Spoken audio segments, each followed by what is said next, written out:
We covered understanding institutional racism, and tonight we'll be covering struggle and transformation. Let me share something, Maxine, that was said last night that hit me kind of hard. It was one of the members who said, and I don't see this, and when she said it, it hit me pretty hard. She went to go have her car serviced. While her car's being serviced, she's in the showroom, and a salesman comes out, and she's looking at one of the big SUVs on the showroom floor. And a salesman comes out and says to her, she's African American, we do have some cheaper models out in the lot if you'd like to look at them. And she proceeded to say, well, how about if I just pay cash for this one?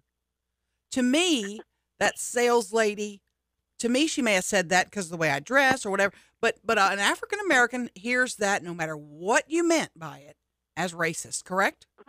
Well, I don't think.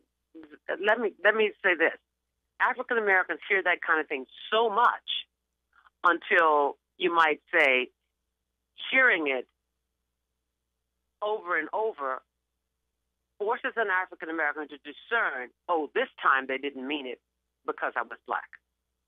That would be more what African Americans are forced to decide, rather than, oh, she probably didn't mean it. And very often, African Americans pass by these things over and over on a daily basis.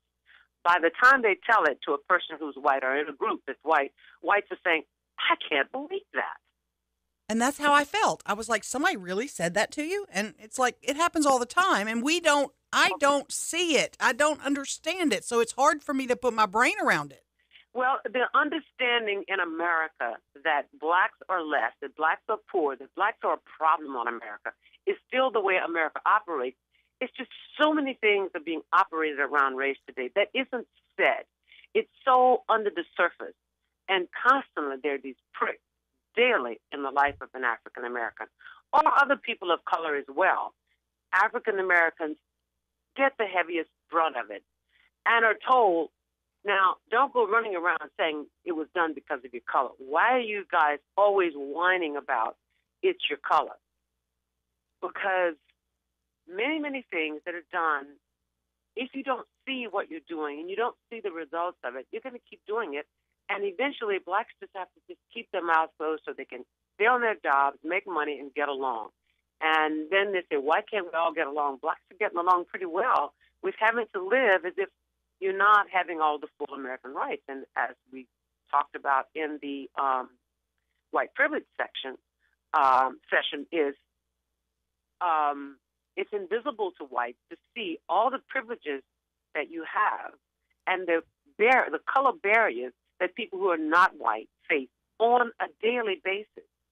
And the Civil Rights Act and law only gave people who experience racism the right to litigate. It does nothing else. Miss Maxine, pardon me. Erin came in last week and she learned all about white privilege, and now she's here this morning and she's learned about institutional racism, and she's learning a whole lot from going to these meetings, as are, I would assume, the other white folks in the group. What do you think, sort of flipping it around, what do you think the main thing that black folks in this dialogue have learned about white people? Well, a lot. But black people know a lot about white people already. It's whites who are surprised about blacks. But the dialogue is not just so people can learn about each other. It's so that you can learn that in your country, there are barriers to those people you think you know that they face every day, and there are privileges that you benefit from every day as a result of these barriers that are holding other people back. It's not that you're learning about each other, but whites are learning what they don't know about people of color.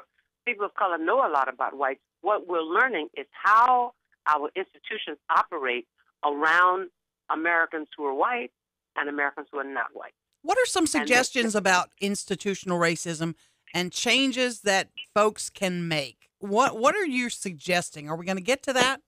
Well, if you know that your institutions are operating that way, you'll determine what you do differently. It's sort of like, if I say, maybe if you start eating healthier foods, you will feel more energy. But I'm not going to tell you what to eat that's healthier.